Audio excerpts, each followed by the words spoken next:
მოგესალმებით კიდევ ერთხელ ჩემო მეგობრებო და ეხლა ამჯერად ნახოთ ჩვენთვის საინტერესო ადამიანის ფიქრები ჩვენზე. აი რას ფიქრობს კონკრეტულად, რა ფიქრები ამოძრავებს, აი რა ფიქრები მოსდის, რა ხასიათის, ხო? ჩაუღრმავდეთ მას და მის ფიქრებს. ჩაიფიქრეთ თქვენთვის საინტერესო ადამიანი. წარმოიდგინეთ იგი და რა ფიქრები აქვს ხა თქვენზე ამას, ამ ადამიანს, აბა ვნახოთ. რაღაცა დადარდიანებულია ეხლა ამ წუთას. შეიძლება პაუზა, შეიძლება რაღაცა მოხდა თქვენ შორის კონფლიქტური, შეიძლება წასულია ეს ადამიანი, შეიძლება დაშორებაა, დროებითი დაშორებაა. კი, სულ დარდის კარტია, ანუ ნახეთ, ფიქრობს, დარდობს და ნახეთ, ამოდის ეს ყველაფერი კარმული ურთიერთობა ყოფილა, ანუ როგორც ჩანს ზემოდან.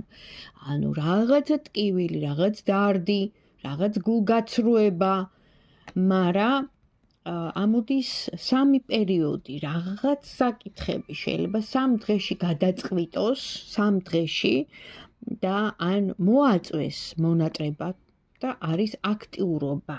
მაგრამ ცოტა ხისტი, აი როგორ გითხრათ, თბილი არ იქნება, დასტაბილურობა უნდა, ანუ ამ ადამიანს უნდა რომ სტაბილური ურთიერთობა გქონდეს, მაგრამ ამ წუთას დგას მოშორებით, მის პოზიციებს იცავს, თითქოს რაღაც პრობლემა აქვს, თითქოს რაღაც დაბრკოლება აქვს, მას რა დაბრკოლება აქვს?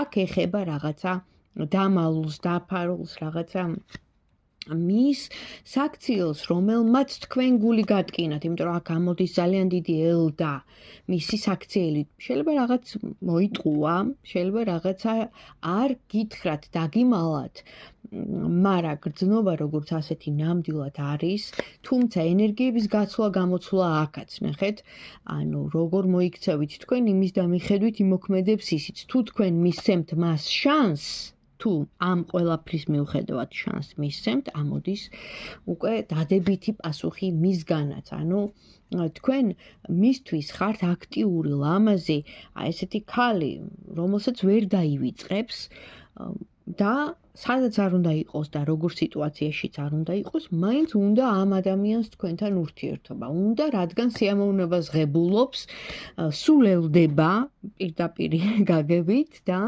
ხდება სხვანაირი.